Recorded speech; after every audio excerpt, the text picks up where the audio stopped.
Bienvenue tout le monde sur le Face à Face podcast. On est à nouveau aujourd'hui à l'Hôtel Manor Victoria, situé dans le Vieux-Québec. C'est l'endroit idéal pour votre séjour à Québec. Donc, on remercie l'Hôtel Manor Victoria. Aujourd'hui, épisode numéro 5 déjà. On reçoit une deuxième participante féminine. Elle a participé aux 2 derniers Jeux olympiques d'hiver, donc à Pyeongchang en 2018, puis à Pékin en 2022, où elle a enregistré le meilleur résultat canadien en ski de fond. Maintenant, à la retraite, elle s'implique dans la promotion et l'évolution du sport féminin. J'ai l'honneur de recevoir Sandrine Brown. Bonjour. Ça va bien, Sandrine? Ça va bien, toi? Super bien. Je suis très content que tu aies accepté mon invitation. Ça fait plaisir. Content d'être là. Oui. Je voudrais commencer par le début en faisant des recherches à ton propos. J'ai comme vu que tu étais née à Barrie, en Ontario. Donc, est-ce que tu es franco-ontarienne ou ça a comme été ton lieu de naissance, puis après, tu as grandi au Québec? Non, c'est ça. Ça a vraiment été mon lieu de naissance. J'ai habité 4 ans à Kelowna, Vancouver, parce que mon père est anglophone, vient de là. Puis après ça, on a déménagé au Québec, donc je me considère 100% québécoise. Puis tes premiers pas dans le ski de fond, comment ça s'est fait? Est-ce que tu as commencé très jeune? Il y a eu une influence par ta mère, je pense? Oui, c'est ça. Tu as bien fait tes recherches. Dans le fond, c'est ma mère qui m'a transmis la passion pour le ski de fond. Elle aussi, elle était athlète de ski de fond quand elle était plus jeune, mais elle a arrêté assez tôt, à 19 ans, à cause qu'elle s'est fait brûler par un entraîneur. Dans ce temps-là, la mentalité était vraiment différente, puis les entraîneurs poussaient beaucoup. Malheureusement, elle n'a pas atteint son rêve olympique. Fait qu'elle pensait que toutes les expériences sportives étaient comme ça, fait qu'elle ne m'a jamais poussée vers la compétition, moi, ni mon frère et mes sœurs. C'était plus ton choix de vouloir persévérer là-dedans? Oui, dans le fond, j'étais compétitive dans l'âme dès un jeune âge. Fait qu'on faisait du ski de fond pour le plaisir dans la forêt en arrière de chez nous, mais c'était plus sous forme de hors-piste. Fait qu'on partait avec un sac à dos rempli de collations, puis on se promenait dans la forêt. Mais rien d'encadré, disons. Non, c'était pas du tout encadré. J'ai pas fait de sport encadré jusqu'à l'âge de 13 ans. Ben c'est pas vrai, j'ai fait du soccer quand j'étais plus jeune, mais c'est ça. Fait que le ski de fond, c'est vraiment arrivé plus tard dans ma vie niveau compétitif. Puis comment, justement, à partir du moment qu'on en fait de façon récréative, comme tu expliques, mais après ça, qu'on veut en faire à titre compétitif, comment on embarque là-dedans? Au Québec? Oui. J'ai commencé à faire des petites compétitions régionales avec mon école. Ça s'appelait les Coupes Fondeurs. Moi, je venais de Laurentides, fait que c'était organisé par les Fondeurs Laurentides. Puis, j'ai vraiment eu la piqûre, fait que je continuais à faire les coupes fondeurs de fil en année. Puis après ça, mon professeur d'éducation physique, quand j'étais en secondaire 3, m'a proposé de faire la sélection pour les Jeux du Québec. OK, nice. Puis là, j'ai accepté. Fallait se qualifier en classique et en skate, mais moi, je savais juste faire du classique à ce moment-là. Fait que j'ai participé, je suis sélectionnée. Fait que je suis allée aux Jeux du Québec, puis c'est là que j'ai su que je voulais vraiment m'inscrire dans un club de ski. Tu as été sélectionnée dans les 2 malgré le fait que tu connaissais pas une des 2 techniques? Ouais, j'étais pas super bonne en skate, mais j'ai compensé avec l'autre technique, là. Puis, est-ce que c'est difficile de s'adapter justement entre les différentes variantes du ski de fond? Le classique, ça ressemble plus au mouvement de course à pied allongé. Puis le skate, ça ressemble au mouvement de patin à glace, donc c'est des mouvements en V. C'est 2 techniques comme... Oui, il y a des similarités au niveau des angles dans les segments, mais c'est quand même différent. Oui. Est-ce que, justement, ce que je veux dire, c'est est-ce que le fait d'avoir des pionniers à ton époque de ski de fond comme Alex Harvey, ça a été important, de voir que, justement, on peut faire carrière là-dedans, puis qu'il y a des gens qui ont de la visibilité à travers le ski de fond? Ben oui. Puis moi, une modèle féminine qui m'avait beaucoup impressionnée, c'est Chandra Crawford, désolée. C'est une skieuse qui a gagné une médaille d'or, qui était sur l'équipe canadienne, médaillée olympique. Puis elle aussi, elle avait créé un programme qui s'appelle Fast and Female, qui existe encore aujourd'hui. Puis j'étais allée à un de ces événements, puis on avait pu toucher à sa médaille d'or. Fait que, tu sais, c'est juste d'avoir des modèles comme ça qui sont proches de toi, puis qui te permettent de rêver pour toi-même après aussi. Ben oui, absolument. Puis t'avais quel âge quand tu as fait cette rencontre-là? Je devais avoir autour de 15-16 ans. OK.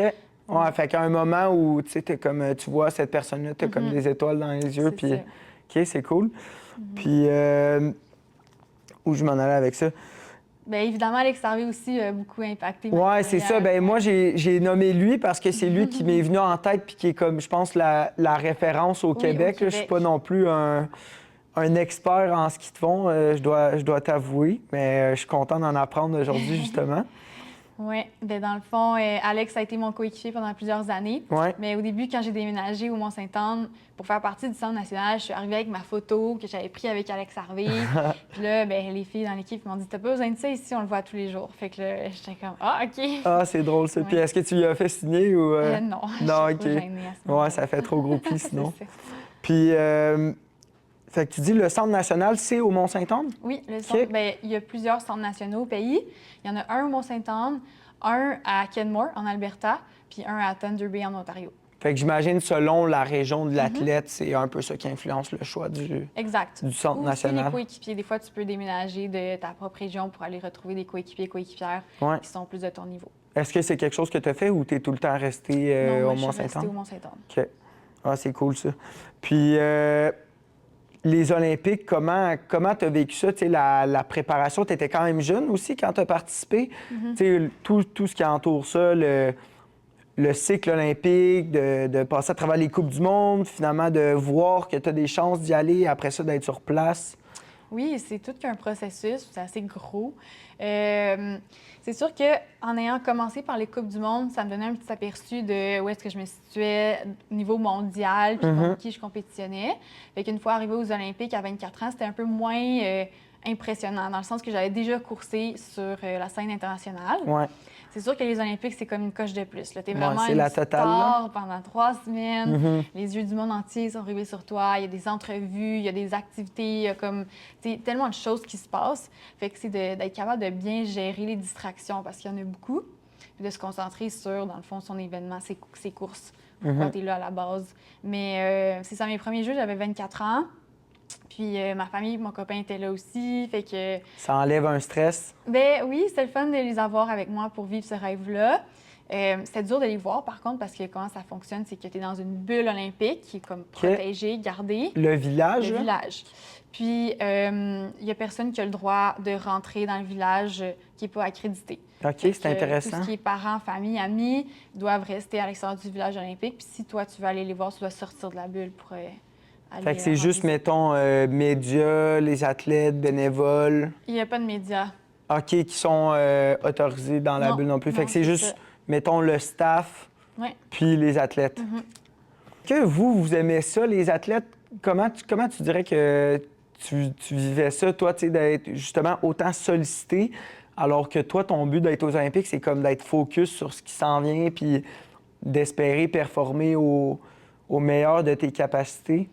C'est vraiment un apprentissage. Au début, ça me tirait beaucoup d'énergie. Puis, tu sais, oui, il y a beaucoup de demandes d'entrevues, plein de gens qui t'écrivent des messages. Fait que ça peut devenir beaucoup rapidement. Puis, il y a même des athlètes qui vont comme fermer leurs réseaux sociaux pendant l'entièreté des Jeux pour pouvoir se concentrer, fermer leur courriel. Ouais. Mais moi, j'avais envie de rester en contact avec mon monde puis à recevoir des encouragements aussi. Fait que j'avais pas bloqué mes réseaux. OK. Cela dit, je filtrais quand même les appels et tout ça. Puis à mes deuxièmes Jeux, j'avais une agente qui s'occupait de ça. Fait qu'elle m'écrivait me dire « Ah, telle demande d'entrevue, telle heure, est-ce que ça te tente? » Fait que, tu sais, ça m'a aidé aussi. Mais oui, c'est une gestion. Fait qu'il faut pas se laisser distraire, faut pas se laisser emporter non plus par toute cette... tu sais, c'est de l'énergie positive, oui, mais ça peut être drainant aussi. Ben oui, absolument. Puis tu sais, c'est ça, tu essaies d'être locked in, mais tu as tellement de distractions autour que ça peut facilement te sortir un peu de ta concentration. Oui. Puis toi, les 2 Olympiques où tu as participé, c'était en Asie. Oui. Est-ce que c'était pas un peu bizarre, justement, de courser en Asie? Je sais pas comment ça marche, les Coupes du monde, mais j'ai comme l'impression que c'est pas nécessairement un endroit favorable pour votre sport. Non, en fait, on n'a jamais eu de Coupe du monde en Asie. OK, Fait que ben, j'avais c'est ça. jamais skié là-bas. Puis c'était des sites qui étaient montés juste pour les Jeux, là. Il n'y a pas de Coupe du monde Artificiel. là. Oui, artificiel. OK. Fait que les 2 fois, c'était sur de la neige artificielle. Fait que c'est différent au niveau du fartage, au niveau des conditions. Fait que ça joue sur la préparation aussi. Puis, à Beijing, c'était en altitude également. C'était très haut. Puis, c'était vraiment à la limite où est-ce qu'on peut aller en termes d'altitude pour des courses. OK. Donc, nous, on est arrivés 10 jours en avance, les Canadiens, les Canadiennes, pour s'adapter à l'altitude. Est-ce que, justement, c'est comme propre aux athlètes de décider quand est-ce que vous arrivez puis que vous avez accès aux installations? Bien, non. Dans le fond, c'est l'organisation qui dit, bon, nous, on va arriver tant de jours en avance. C'est tout calculé. Comme nous, on savait que, bon, au Canada, c'est pas tout le monde qui a accès à l'altitude. Surtout nous, à Québec, là, on est au niveau de la mer. Ouais. Donc, on avait besoin de beaucoup de temps de préparation. Puis, ça va moins impacter des sports qui sont moins cardiovasculaires. Mais nous, pour notre sport, qui est comme très cardiovasculaire, c'est c'est ça, important tu pompes. fait que là, si tu as moins d'oxygène, c'est sûr que ça aide pas. C'est ça. Fait que les Norvégiens, eux autres, ont choisi d'arriver vraiment en dernière minute, puis ça l'a paru dans leur performance. OK. Oui. Ils ont moins bien performé à ces jeux-là parce qu'ils étaient moins acclimatés. Exact. Mais est-ce que, j'imagine qu'il y a comme un processus rigoureux pour les villes hôtesses à travers le comité olympique, mais est-ce que c'était comme... C'est des conditions qui sont praticables ou c'était quasiment... Ah oui, oui. OK. Oui, C'était bien fait quand même. Ben oui, tout à fait. Le site était super beau. C'est juste que, c'est ça, c'était pas comme dans un site de Coupe du Monde qu'on avait coursé avant. À Beijing, il faisait extrêmement froid. Fait que froid et neige artificielle, ça fait que c'est super lent. C'est comme du papier sablé. Je me rappelle avoir presque comme tombé sur le plat parce que la neige avait été tellement lente. C'est des conditions plus difficiles. Mais en ski de fond, on s'adapte à tout. Hein. On court dans n'importe quelle condition. Fait qu'il n'y a pas de problème. Fait que c'est pas là qu'il s'est battu le record du monde. Non, vraiment pas. Mais de toute manière, dans notre sport, il n'y a pas de record du monde de temps. Ah ouais? Non, parce que tous les parcours sont différents. Ah, OK. Les conditions de neige sont tout le temps différentes. Fait que à cause des conditions variables, c'est impossible de dire il faut battre tel temps sur un tel parcours. Mais est-ce que les courses sont chronométrées quand même ou pour départager? Oui, c'est ça, pour départager les différentes positions. Puis combien il y a d'athlètes qui participent, par exemple, dans le départ groupé? C'est énormément d'athlètes, je pense? C'est comme entre 60-70 athlètes. OK, quand même. Fait que ça veut dire que pour se qualifier aux Olympiques, disons, pour le ski de fond, il fallait avoir assez de points pour être comme top 70? En fait, comment ça marche, c'est que chaque pays a ses critères de sélection. Donc, nous, on avait des critères de présélection. Tu peux être présélectionné en Coupe du Monde, par exemple, mais il y avait aussi les critères de sélection nationaux. Donc, il y avait des courses de sélection au Canada pour remplir les places restantes. Pour départager les athlètes canadiens qui vont faire l'équipe? Oui, c'est ça, exactement.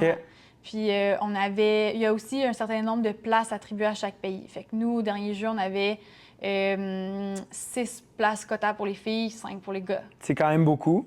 11 athlètes? C'était bon, oui. C'était une belle équipe. Tandis qu'à Pyeongchang, on avait eu moins de places quota. C'était 5 pour les filles, puis 6 pour les gars. Qu'est-ce qui explique ça? Les résultats ou en Coupe du Monde. Fait que là, ça veut dire qu'on s'en va dans une meilleure vague ou c'était il y a 4 ans? Ça se situe où en ce moment? Bien là, mon Dieu, les Canadiens et les Canadiennes, surtout, font très bien. Oui, fait que ça augure bien pour les prochains Fait que peut-être des espoirs de médailles l'an prochain? Oui. Est-ce que tu penses que... j'imagine que tu vas suivre ça l'an prochain?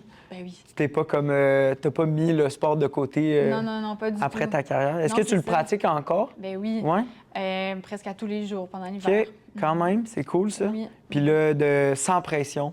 Exactement.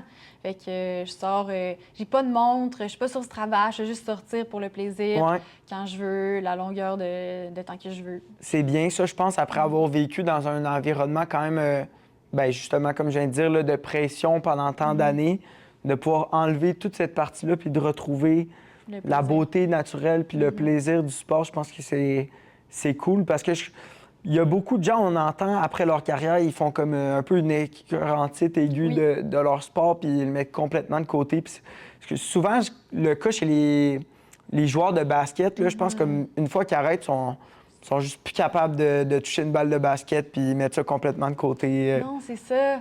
Mais qu'est-ce qui est beau avec le ski de fond, puis je pense la culture, c'est que c'est une culture assez saine comparée à d'autres sports. Mhm. On a une pratique assez diversifiée, fait qu'on fait pas juste du ski de fond tout le temps. L'hiver, oui, là, parce qu'on est en compétition, mais par exemple, pendant l'été, on a la chance de pouvoir faire de la course à pied, du vélo. Bien sûr, on va faire beaucoup de ski à roulette, mais on fait aussi du yoga. Fait que c'est assez... c'est diversifié, ce qui nous permet d'être moins tannés aussi. Ouais. Ouais. Puis j'ai jamais été comme poussée à l'excès. J'ai eu des entraîneurs très humains qui m'ont toujours encouragée à garder un équilibre dans ma vie. Fait que j'ai poursuivi mes études aussi. Fait que j'avais toujours cet équilibre-là qui m'a permis de ne pas m'écœurer. Je pense aussi qu'avec le parcours de ta mère, c'est quelque chose que vous auriez pas laissé arriver aussi en tant que famille. Tu sais, si tu étais revenu de tes pratiques, puis tu disais à ta mère, hey, là, il me pousse trop, il me dit, si tu n'arrives pas 10e, il va arriver ça. Je pense que ça peut avoir impacté positivement aussi ta progression puis ton parcours dans le ski de fond. Oui, c'est sûr. Ça, c'est très important. Puis j'ai été vraiment chanceuse. Là. J'ai vraiment eu des très bons entraîneurs. Est-ce que ta mère, elle en fait maintenant récréativement encore, hein? Oui, ben oui. Fait que ça vous permet d'en faire ensemble et de partager. Tout à fait. Est-ce que tu considères que c'est encore une passion? Bien, j'imagine, si tu en fais chaque jour, hein? Oui, ben oui, je pense que c'est encore mon sport préféré. Oui, bon, c'est cool ça.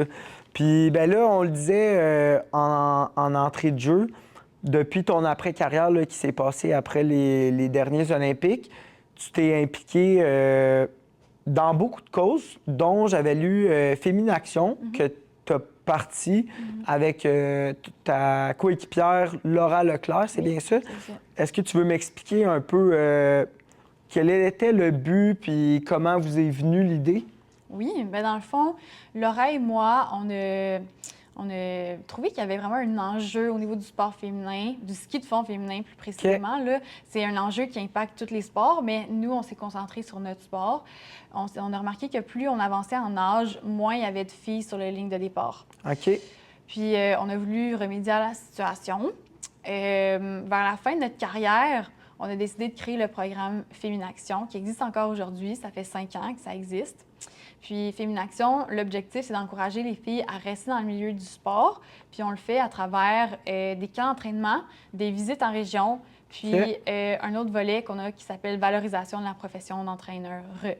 Donc, on valorise les entraîneurs femmes. L'objectif de ça, c'est de montrer aux filles qu'il y a plus que juste la rivalité puis la compétition. Il y a aussi la possibilité de... Bien, en fait, il faut avoir le plaisir dans le sens de sa pratique. Puis ça, on le met beaucoup de l'avant dans nos camps d'entraînement puis dans nos visites en région.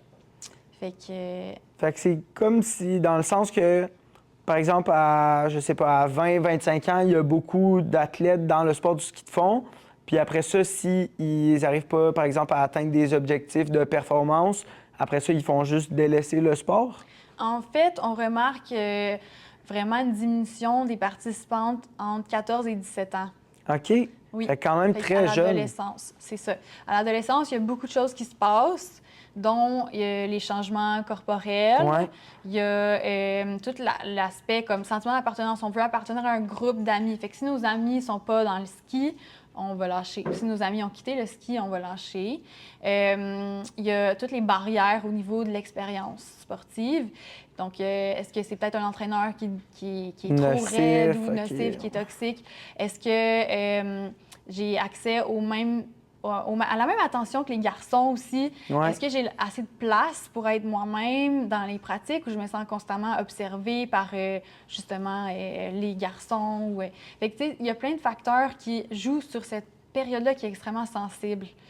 Fait que nous, on voulait vraiment créer un espace, un temps pendant l'année où est-ce que les filles pouvaient être elles-mêmes, s'amuser entre elles, tisser des liens. Puis l'objectif, c'est que, justement, elles aient des amis toute l'année après sur le circuit de la Coupe Québec. Elles aient des visages familiers. Elles sentent qu'ils font partie d'une grande famille. Elles se sentent soutenues. Puis nous, on agit en tant que mentor là-dedans, dans ce programme-là. Fait que c'est comme si vous essayez de les rattraper avant que, justement, ils s'égarent puis ils s'éloignent. C'est ça. Est-ce que vous considérez que vous avez beaucoup de succès avec ça? Pour l'instant, vous êtes satisfaite de la progression du mouvement? Oui, vraiment. C'est dur de changer une culture, mais on y arrive. Puis... Ça prend du temps? Oui, ça prend malheureusement. du temps. C'est ça. Il y a beaucoup de choses qu'on aimerait changer rapidement, mais... C'est ça. Puis, on voit qu'il y a vraiment des effets. Dans le fond, on fait remplir des sondages aux athlètes avant le... Qui sont présents les à vos athlètes, camps. oui, c'est ça, qu'on a sélectionné. On a fait remplir un après le premier camp, puis un après le deuxième camp, pour voir l'évolution dans leur motivation à pratiquer leur sport. OK, c'est bon, ça. Puis on voit vraiment un réel impact. Ça, c'est des données quantitatives, mais on reçoit aussi beaucoup de données qualitatives du terrain, des entraîneurs, des parents, des athlètes qui disent qu'on fait vraiment une différence dans le cheminement, soit de leurs enfants ou des athlètes en tant que tels. Ça doit être valorisant de recevoir du feedback comme ça. Oui, c'est juste pour ça qu'on continue. Dans le fond, c'est vraiment notre pays. Puis comment les inscriptions se passent? Est-ce que c'est vous qui allez creuser, par exemple, dans le circuit de la Coupe Québec que tu mentionnais, puis vous allez comme sonder les gens à participer, ou c'est les gens qui volontairement s'inscrivent au camp puis participent? Dans le fond, on a une période d'inscription au printemps. Puis, on demande aux jeunes de poser leur candidature. Pour poser leur candidature, elles doivent envoyer une vidéo. Fait que c'est comme si elles répondaient à des questions d'une entrevue. Puis, dans la vidéo, on ne veut pas qu'elles parlent de leur performance, parce que c'est pas ça qu'on cherche. On cherche vraiment à créer une communauté de filles engagées qui veulent s'impliquer dans leur cheminement. Donc, elles répondent à des questions, puis en fonction de leur personnalité puis de leur désir de s'engager dans Féminaction, bien là, on va faire une sélection. OK. Bien, c'est cool. Puis, j'ai une question qui est un peu pas reliée, là, mais qui me trotte depuis tantôt, fait que je veux pas l'oublier. Qu'est-ce que tu penses, toi, On parle souvent de l'aspect comme environnemental puis financier des Olympiques. Puis tu y as touché un peu tantôt en disant qu'ils ont bâti des pistes artificielles. Qu'est-ce que tu penses de tout cet aspect-là des Jeux olympiques qui est souvent... Moi, j'ai toujours vu ça, personnellement, les Jeux olympiques, comme l'événement le plus grandiose qui est aux 2 ans ou aux 4 ans, selon le temps de l'année. Mais en grandissant, puis en ayant des discussions, puis à l'Uni, à travers des cours, on se rend compte que c'est pas juste rose, les Jeux olympiques. Fait que je serais curieux de t'entendre là-dessus. Oui, bien c'est sûr que ça coûte... c'est très, très cher, là. Les pays qui reçoivent dépensent des sommes faramineuses pour les Jeux olympiques. Puis s'il n'y a pas de legs qui est prévu, bien, c'est un peu comme l'argent jeté par la fenêtre. Fait que, qu'est-ce qu'on a observé à Paris au dernier Jeux d'été, c'est qu'il y a eu un beau leg avec les Jeux olympiques. Donc, les installations étaient des installations réutilisées. Ils ont construit d'autres installations, celles qui avaient besoin et qui n'avaient pas, mais c'est des installations qui peuvent se démonter, donc qui ne sont pas désuètes aujourd'hui. Fait qu'il y a moyen de rendre les Jeux moins onéreux puis plus écologiques. On le voit de plus en plus, là. Fait que je pense que Paris a créé un précédent pour les prochains Jeux en Italie. Puis j'ai bien hâte de voir comment ça va se dérouler. En Italie, il y a de la neige, fait qu'ils n'auront pas besoin de faire de la neige artificielle. On ose espérer, là. Des fois, en Europe, on ne sait jamais. Mais déjà que c'est un pays où est-ce qu'il y a de la neige, où est-ce qu'il y a l'hiver, ça va être beaucoup moins onéreux. Parce que produire de la neige artificielle, ça coûte cher. Clairement, avec les machines là, qui roulent pendant 2-3 semaines, c'est sûr que c'est pas bon pour l'environnement. Non, pas du tout. Toi, est-ce que... Je pense à Marion Thénault, là, que tu connais, je pense. Elle s'implique beaucoup, ou du moins, elle est comme consciente de ses voyagements, puis elle essaie de trouver des solutions par rapport à ça pour réduire son empreinte environnementale. Est-ce que c'est quelque chose qui t'a aussi passé par la tête à travers ta carrière? Bien, c'est sûr que j'y pensais. Mais je sais pas comment ça fonctionne dans sa fédération, mais dans la mienne, c'est vraiment l'organisation qui achète les billets d'avion pour tout le monde. OK. On voyage en équipe, fait que c'est difficile de se distancer et de dire « moi, je vais faire mes propres affaires ». Je pense même pas que c'est une option. Mais en effet, il faudrait que les fédérations soient plus conscientes de leur impact environnemental puis prennent des décisions en fonction de l'empreinte écologique également.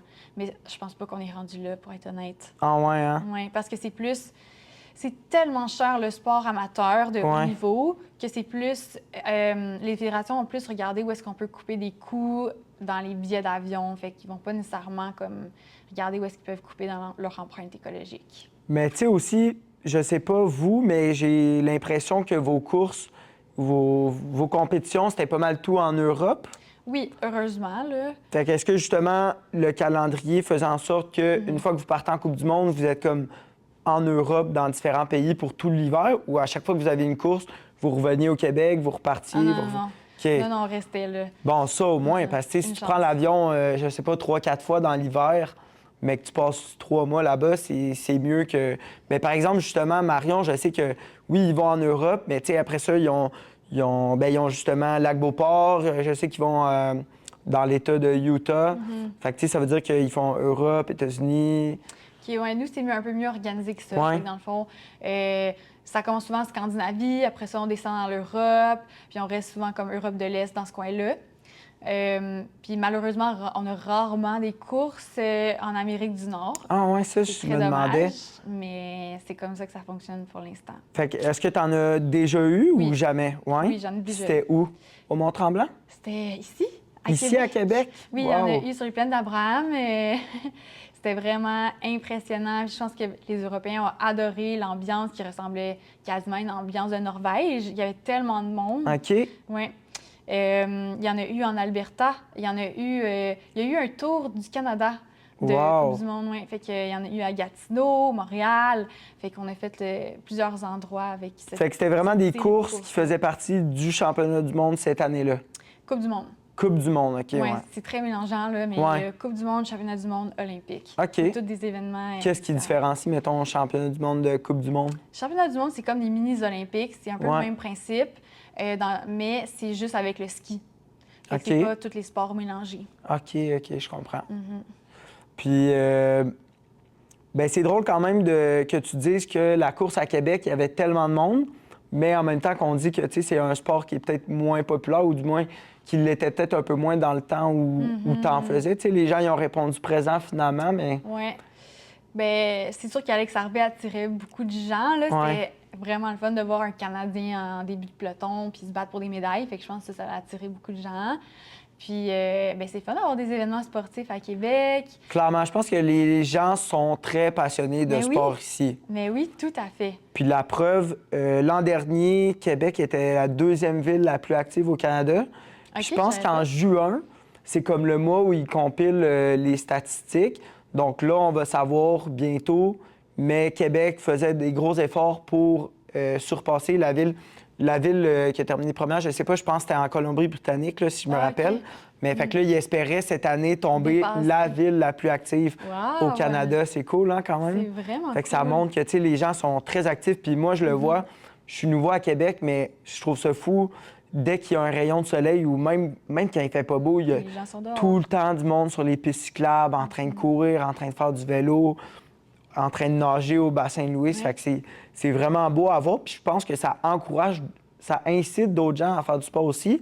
Parce que si tout le monde en fait, puis ça devient comme le standard, bien, les gens se disent, bon, ben mon ami, qu'est-ce qu'il fait tout le temps? Il fait du sport. Bon, ben moi aussi, je vais m'y mettre. Fait que je pense que c'est un très beau mouvement. Puis on l'oublie souvent, mais outre, mettons, l'équipement qui est nécessaire pour les différents sports, une fois que tu es équipé, le sport, ça coûte rien. Là. C'est pas comme aller au restaurant où c'est un loisir, tu mets ton équipement ou même il y a des sports qui en nécessitent pas. Puis après ça, ben, tu t'amuses, tu peux le faire tout seul, tu peux le faire en famille, avec tes amis. Fait que il y a tellement de possibilités infinies avec le sport. Puis je pense que ça, c'est très beau. Oui, puis je pense que ça a vraiment pris de l'ampleur avec la pandémie parce que c'était comme la seule chose qu'on pouvait faire. Oui, c'est vrai. Fait qu'il y a beaucoup de gens qui ont découvert plein de sports comme le ski de fond d'ailleurs, la course à pied. Strava, ils ont fait des millions là, à partir du COVID. Oui, ça, exactement. Fait que non, c'est ça. Ça a eu du positif pour ça, on va dire. Oui, clairement. Je reviens, tantôt, tu me disais que toi, justement, tu as pu poursuivre tes études à travers ta carrière. Qu'est-ce que tu as fait précisément comme études? J'ai fait un baccalauréat en intervention sportive à l'Université Laval. OK. J'ai fait un certificat en gestion d'entreprise au HEC, puis un autre certificat en communication de l'Université Laval. Wow! Puis tu arrivais à combiner ça en même temps que ta carrière? Oui. Comment tu faisais des sessions écourtées ou condensées, là, je veux dire, plus? En fait, je prenais moins de cours par session. Fait que je prenais 2 cours par session. Je trouve que ça, c'était mon parfait équilibre. J'ai déjà essayé 3, mais j'ai... non. À un moment donné, c'est too much, là. Non, c'est ça. Puis je faisais des cours été, automne, hiver. Fait que j'arrêtais jamais. Je roulais ça. En virtuel, j'imagine? Quand j'étais ici à l'automne, j'allais sur les bancs d'école. Puis wow. après ça, je partais, j'avertissais mes profs, soit mes examens finaux, j'ai faisais en Europe. Fait que j'ai eu beaucoup d'aide du personnel enseignant qui a été vraiment compréhensif. J'aurais pas réussi sans eux, là. Ils ont été vraiment super encourageants. Ouais. Puis, à un moment donné, j'étais bloquée en intervention sportive parce qu'il y a aussi des stages puis des cours pratiques. Fait que c'est là que j'ai commencé à faire des certificats. Oui, parce que là, toi, c'était impossible. Là. Mais non, c'est ça, là. J'étais pas là la majorité du temps. Fait que j'ai commencé à faire des certificats. Puis là, je faisais mon bac en même temps de certificat quand je pouvais pas avancer mon bac. Fait que de fil en aiguille, je me suis ramassée 5 ans d'études universitaires. OK, quand même. Puis est-ce que ça t'est déjà arrivé comme une drôle d'anecdote? Mettons, tu vas à l'école, puis là, les gens, je sais pas, ils te reconnaissent ou ils t'achalent? Non, c'est plus l'inverse. OK. J'arrive à l'école, je m'assois, c'est plus c'est qui elle? Comme, OK, parce qu'ils te voient pas, ils te connaissent non, pas. J'étais comme puis... jamais là, puis j'ai passé à travers tellement de cohortes. Ouais. Fait qu'à la fin, quand j'ai pris ma retraite, j'étais avec une même cohorte, mais j'ai passé à travers, je pense, 3, 4 Fait que t'as vu beaucoup de gens passer. Oui, c'est ça. J'ai pas pu vraiment me faire d'amis parce que, Ouais. c'est ça, j'étais pas souvent là. Fait que peut-être qu'il y a des gens ils ont été dans tes cours, puis là, par après, comme ils ont découvert que Peut-être. tu étais une athlète olympique. Peut-être. C'est drôle. Moi, j'aurais aimé ça, en tout cas, avoir une athlète olympique dans ma classe. Je me serais sûrement assis à côté de la personne pour jaser. Pour jaser un peu. Oui. J'étais un curieux, puis comme j'expliquais ça à quelqu'un cet hiver, mais moi, j'ai toujours un peu idolâtré les gens du domaine du sport oui? parce que j'en ai fait, mais jamais atteint de... Ben, tu sais, j'ai joué au football jusqu'au niveau collégial, mais j'ai jamais atteint de... J'ai pas fait les Jeux du Québec ou rien. Fait que tous ces gens-là, d'apprendre sur leur parcours, puis... Je sais pas, ça m'a toujours un peu fasciné, puis de pouvoir maintenant mêler ma carrière à parler avec des gens que c'est leur quotidien ou leur parcours, ben c'est vraiment cool pour moi. Ah ben tant mieux. Ouais. Pour finir, là, en parallèle avec les études, j'ai comme vu qu'il y a une bourse à ton nom au Cégep de Saint-Jérôme. Est-ce que c'est parce que tu as été à ce Cégep-là, puis par après, ils ont voulu t'honorer? Oui, exactement. OK. Oui, fait que j'ai pas gradué au Cégep de Saint-Jérôme parce que j'ai déménagé ici à Québec à 18 ans pour le Centre national. Ouais. Mais j'ai fait la majorité de mon cégep au Cégep de Saint-Jérôme, puis c'est des belles années. J'ai vraiment adoré mon temps là-bas. Puis en effet, là, un moment donné, ils m'ont contacté pour savoir si c'était correct qu'ils faisaient une bourse à mon nom. Puis j'ai même remis la première bourse sans run à ma sœur. À ta sœur? Ben non, c'est une belle histoire, ça. Puis la bourse, ça représente quoi exactement? C'est plus au niveau académique, sportif, un blend des deux? Oui, c'est ça. Persévérance aussi. OK. Wow! Fait que ça devait être spécial de remettre la bourse à ta sœur. Ça fait une belle histoire de famille. Oui, c'est ça. C'est spécial. Comment t'as reçu ça, justement, quand tu reçois la nouvelle? Tu sais, quand ils t'approchent avec ça, tu sais pas quelque chose auquel tu t'attends, là, j'imagine? Non, c'est ça. Mais c'est vraiment un bel honneur. Puis... Ça prouve que, justement, même si j'habite plus là-bas, j'ai laissé mon empreinte, puis ça me fait vraiment plaisir de redonner à d'autres jeunes qui essayent de suivre mon parcours. Fait que... Puis c'est un certain leg aussi, là, tu sais, ça perdure dans le temps, puis c'est très, très inspirant. Tantôt, on parlait de Féminaction. J'ai redévié un peu, là, mais... Après ça, maintenant, tu coopères avec l'organisme, si on peut appeler ça ainsi, Égale Action. C'est d'ailleurs pour ça qu'on s'est rencontrés. Oui, c'est ça. Égale Action, c'est quoi la mission? Est-ce que ça suit un peu les mêmes choses que Féminaction, mais d'une façon différente? Ou... Fait que, dans le fond, Féminaction, c'est un programme qui est seulement pour les athlètes en ski de fond. C'est pour les athlètes de 14 à 17 ans. Tandis qu'Égale Action, c'est un OBNL qui promouvoit l'avancement des filles et des femmes en sport vers l'atteinte de leur plein potentiel. Donc, en ce moment, je suis conseillère au programme chez Égale Action. Donc, des gens, des fédérations, des clubs qui vont nous appeler pour recevoir des formations.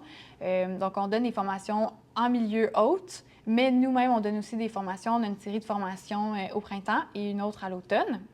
Puis excuse-moi de t'interrompre, quand tu dis « nous, on donne les formations », c'est vraiment comme les employés d'Égale Action qui vont sur le terrain donner les formations. Par exemple, toi, tu donnes des formations aux entraîneurs? En tant qu'employé, on est comme backup, mais on a vraiment une grosse équipe de formatrices qui donnent des formations pour nous. Fait que c'est un peu des ambassadrices, des personnes qui portent la même vision que nous, qu'on a engagées. Puis comment c'est perçu par les gens? Est-ce que c'est les... Ben tu dis, en fait, les gens font appel à vous. Fait que les gens sont là pour apprendre, puis ils croient en votre vision des choses, puis à promouvoir le sport féminin, puis la sécurité Exact. dans le sport, tout ça? Nous, c'est pas la sécurité, c'est vraiment le sport au féminin, l'équité. L'équité, Ouais. plus que la sécurité. C'est ça. La sécurité, ça, c'est sport-tête. Mais évidemment que c'est des missions complémentaires. Oui. Donc, c'est ça. On offre des formations, on offre des communautés de pratique, on offre du service d'accompagnement et des programmes de bourse aussi. Au jour le jour, je suis sûr que c'est très motivant puis valorisant pour vous de vous impliquer d'une telle façon dans le sport féminin. Ce serait quoi le rêve le plus fou de Égal Action ou de Féminaction aussi? Ça serait de ne plus exister. OK, ouais. Ah, c'est un très bon point. C'est vrai que si vous n'existez plus, ça veut dire que votre mission est complète. Exact. Puis ça veut dire que, bon, c'est égalitaire en sport, mais en fait, il reste énormément de chemin à parcourir. Est-ce que vous y croyez à long terme à cette égalité-là? Oui, on voit notamment qu'on fait partie d'un mouvement historique quant au sport féminin. Il y a beaucoup de mouvements cette année et dans les dernières années, là, ça commence à bouger. Mais Égal Action, ça fait 25 ans que ça existe. OK, déjà. quand même, c'est pas récent. Là. Non, c'est ça. Donc, comme on disait tantôt, changer une culture, ça prend du temps. Ouais. C'est vrai. Ça prend beaucoup de travail acharné. Puis ça prend des gens qui croient aussi à notre mission et qui veulent embarquer. Tu sais, je pense que quand on s'était parlé cette fois, tu m'avais envoyé un article complémentaire avec des statistiques qui disaient que seulement 5 de l'attention médiatique va au sport féminin. Exact. Ça, C'est aberrant. C'est aberrant, comme tu dis. Puis qu'est-ce qui explique ça encore en 2025, qu'il n'y ait pas plus? Parce que ça part d'eux aussi, des grands médias, des médias traditionnels. Ça part d'eux, en fait, pour... Comment ça se fait que c'est pas possible qu'eux adhèrent à votre mission puis à votre vision des choses? C'est une question financière, surtout. Oui. Oui. C'est juste parce que ben là, la culture change, OK? On voit que les gens aiment écouter le sport féminin avec le hockey, le soccer. Il y a des ligues professionnelles qui sont créées. On remplit des stades. Fait que ça change. Mais à la base, c'est le sport masculin qui est écouté, qui est considéré comme étant plus intéressant. Donc, il y a plus de codes d'écoute, plus d'argent. Mais ça change, ça change. Je suis sûre que ça va évoluer puis que dans les prochaines années, on va voir plus de sport féminin à la télévision. Récemment, je lisais, je ne sais plus dans quel média, mais qu'il faudrait arrêter le jeu des comparaisons. Tu sais, Oui, en effet. de mettre le sport féminin puis le sport masculin à un même titre, puis de dire, ah, ben là, voici les différences, puis voici pourquoi ça marche pas autant. Qu'est-ce que tu penses de ça, justement? Je suis 100% d'accord. Ouais. On ne peut pas comparer des pommes avec des oranges. C'est un peu ça. On essaie de comparer le jeu des hommes au jeu des femmes. Mais c'est totalement différent. De un, par exemple, au hockey ou au soccer, ça fait beaucoup plus longtemps que les hommes ont des ligues professionnelles. Ouais. Fait que les femmes ont déjà un retard par rapport à ça. Puis au-delà de ça, j'ai même envie de dire qu'ils pratiquent le sport parce que, tu sais, si on recule dans le temps, les femmes, je suis pas mal sûr qu'en 1940, il n'y avait juste pas le droit de jouer au hockey ou ça aurait été mal vu. Exactement. Fait que on accuse un grand retard à cause de plusieurs choses.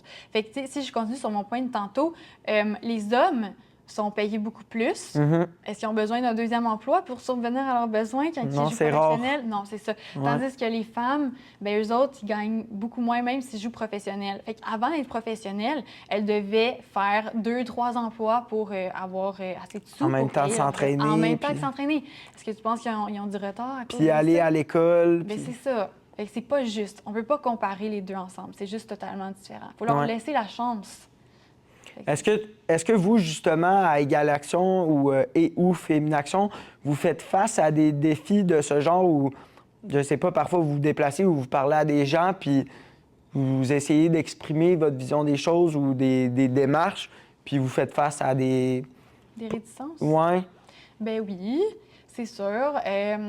quand les gens s'inscrivent volontairement à nos formations, c'est sûr qu'il y en a moins parce que les gens viennent chercher de l'information. Ouais. Mais des fois, on est engagé par des fédérations ou des clubs, puis là, ils rendent la présence obligatoire aux formations. Puis dans ces moments-là, peut-être qu'on peut avoir un petit peu de réticence par rapport à nos messages ou de questionnements. Mais il y en a de moins en moins, je dirais. Les gens sont quand même ouverts et intéressés. De plus en plus. De plus en plus. Parce que j'ai l'impression que la génération peut-être avant, justement, c'est comme tout le temps été des cadres très stricts, très fermés, où les gens, tu sais, c'est comme... Ça a toujours été comme ça, c'est comme ça en ce moment, pourquoi ça devrait changer? Point final. Exact. Mais là, ça tend à changer, puis c'est positif. Ben oui, tout à fait. Génial. Ben honnêtement, moi, je m'en fais un peu ma mission aussi personnelle à titre de journaliste sportif, tu sais, d'amener le sport féminin vers le haut. J'ai été... ma première expérience, c'est à l'Uni. J'ai travaillé pour l'équipe de hockey féminine. Fait, Pour vrai? tu sais, j'ai tellement trouvé ça nice parce que c'est vrai que, un peu malgré moi, j'avais jamais été plongé dans un environnement de sport féminin, outre que je suivais mes sœurs dans leurs compétitions de sport respectifs. Mais là, de voir, tu sais, mettons moi qui avais joué au foot au cégep, puis là, de voir des filles qui jouent au hockey à l'Uni, puis de voir que, tu sais, à chaque matin, ils se lèvent à la même heure que les gars de foot pour aller s'entraîner sur la glace. Ils vont au gym, ils vont à l'école en même temps. Puis, comme tu dis, il y en avait qui avaient des jobs aussi parce qu'il n'y avait pas toutes des bourses. Ouais. Fait que, tu sais, de voir ça, c'est comme eye-opening, puis ça te donne envie, justement, de pousser pour eux, puis de les encourager. Fait que je pense qu'il y a plein de gens, tu sais, ils ne devraient pas s'arrêter à justement juste aller vers des ligues cool, mettons, là, puis ce qui est déjà populaire, mais au contraire de pousser ce qui est plus bas pour l'instant vers le haut, puis de faire en sorte que tout le monde soit sur le même piédestal, je pense. Ben oui. Ben merci d'être là puis d'encourager le sport au féminin. Il faut des gens comme toi, des journalistes Exact. qui prennent parole puis qui encouragent, qui mettent la lumière sur le sport au féminin. Ouais. Merci. Parce que je pense que, tu sais, au final, c'est peut-être pas des actions qui ont un poids quantitatif, là, en termes, tu sais, je veux dire, de se parler, ça va pas nécessairement faire en sorte qu'il y a un gars demain matin qui va commencer à encourager le sport féminin, mais tu sais, si ça peut faire réfléchir puis semer des graines un peu, ben je considère que ma partie de travail est faite en quelque sorte, puis c'est un pas vers l'avant. Tout à fait. Plus on entend un message, plus ça reste ancré dans notre tête. Exact, c'est ça. Au final, tu sais, c'est un peu comme pour... Il y a eu beaucoup de choses, tu sais, c'est un peu du brainwash, puis au fur et à mesure d'en entendre parler, puis d'y réfléchir, puis de prendre des mesures, bien, c'est comme ça que ça va faire évoluer les mentalités. Bien dit. À part, bien, tu sais, tu me dis que tu fais du ski de fond pas mal tous les jours l'hiver.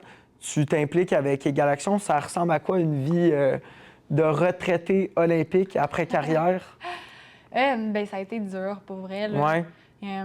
Puis je pense que c'est important d'être transparente par rapport à ça.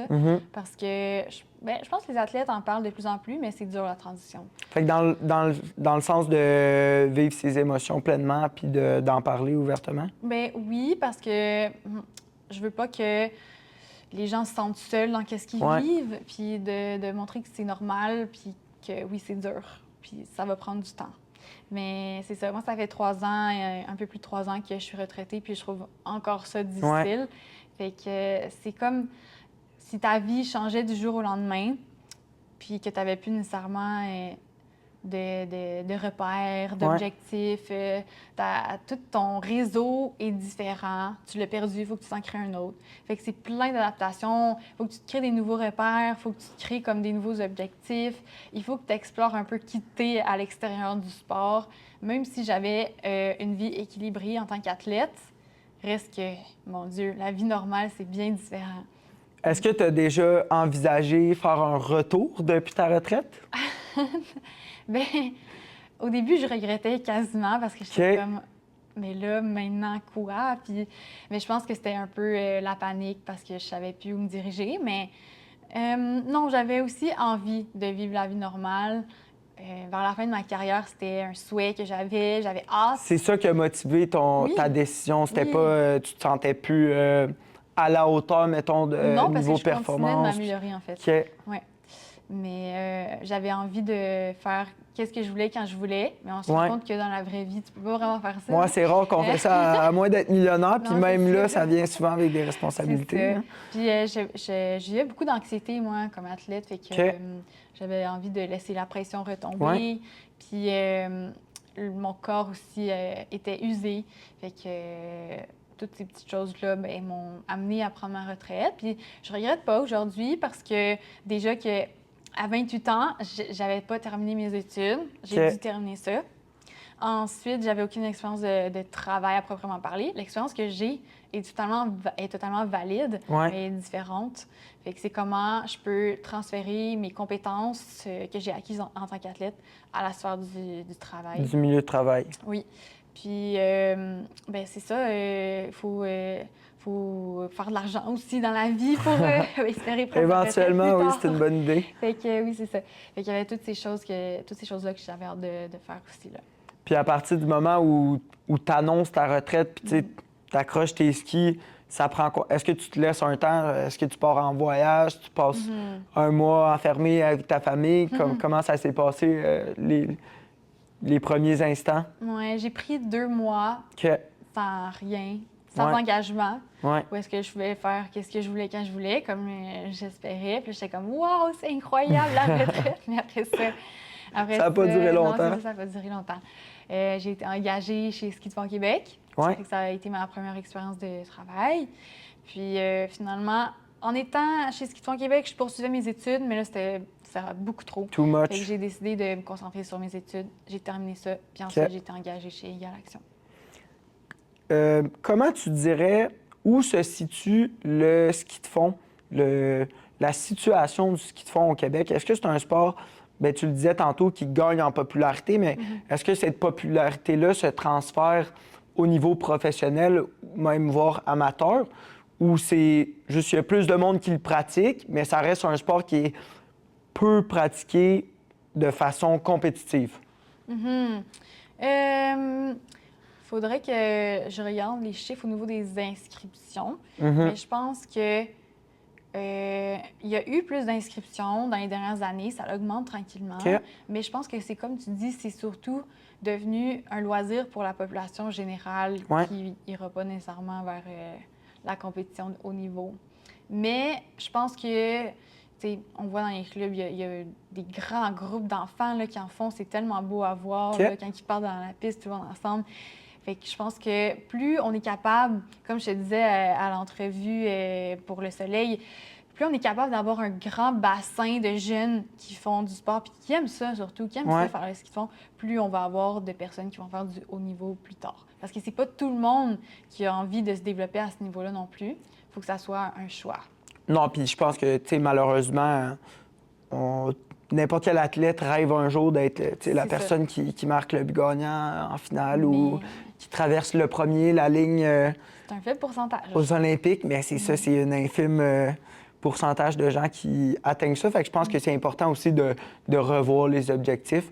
Est-ce que c'était un objectif ou un souhait pour toi de voir le sport continuer à grandir? Puis, tu sais, toi, tu as eu la chance d'aller aux Olympiques à 2 reprises, de voir, par exemple, une jeune fille qui est dans votre programme, puis finalement, de la voir aux Olympiques, peu importe le résultat, mais tu sais, ce serait une fierté pour vous, j'imagine, d'avoir pu transmettre, puis d'avoir même un certain rôle dans sa progression, puis ses accomplissements futurs. Ben oui, c'est sûr que ça serait vraiment vraiment beau de voir quelqu'un qu'on a eu dans le programme aller aux Olympiques. Mais en même temps, c'est pas ça notre but. Notre but, c'est que les filles continuent d'aimer leur pratique sportive, puis de leur transmettre justement l'amour pour le sport. Fait que nous, on veut ultimement que les filles qui passent à travers le programme gardent le ski de fond dans leur vie pour le restant de leur jour. Fait que c'est vraiment plus ça l'objectif. Mais en même temps, au-delà des performances puis du fait d'aller aux Olympiques, ce que je voulais plus dire, c'est comme que peut-être que cette fille-là, elle aurait eu parfois envie de mettre ça de côté, puis grâce à votre programme, c'est ce qui l'a permis de rester sur le chemin du ski de fond pour finalement atteindre les Olympiques qui n'étaient pas votre objectif nécessairement avec cet athlète-là, mais qui a fait en sorte que ce soit possible. Ben oui. C'est plus ça que je voulais dire. Oui, ça serait incroyable, c'est Ouais. sûr. Mm-hmm. Vraiment. En terminant, est-ce que tu aurais quelque chose que tu aimerais partager ou un message? Je pense que j'aimerais dire aux personnes qui nous écoutent, aux jeunes surtout, de continuer de rêver grand, d'avoir des grands rêves. Ça nous motive à continuer. Puis tout est possible. Si tu y crois vraiment, pourquoi pas? Puis ça n'a pas besoin d'être au niveau des performances. Ça peut être n'importe quoi dans la vie. Ça peut être au niveau des études, la musique, de n'importe quel sport. T'sais. Fait que c'est juste continuer d'y croire, puis surtout ayez des grands rêves. C'est un très beau message. Je te remercie énormément, Sandrine, pour ta présence sur le podcast. Merci. C'était très plaisant de discuter avec toi. J'en avais aucun doute en t'invitant. Puis je te souhaite la meilleure des chances pour la continuité. J'espère voir votre organisme grandir. Puis, si un jour j'entends qu'il y a une de vos filles qui fait des belles choses, ce sera aussi une réalisation pour vous. Puis c'est ce qu'on vous souhaite pour le futur. C'est gentil. Merci, Sandrine. Merci à toi. Si vous êtes rendu jusqu'ici, je tiens à vous remercier. C'est vraiment votre fidèle écoute qui va permettre à mon contenu d'avancer. Donc, laissez-moi savoir ce que vous en avez pensé en commentaire. Vous pouvez m'écrire directement. Puis aussi, j'aimerais savoir quel genre de personnes vous aimeriez voir pour la suite. Donc, vous pouvez me pitcher des noms, des idées. Puis moi, ça va me faire plaisir de lire ça. Donc, un gros merci. N'oubliez pas de vous abonner à la chaîne.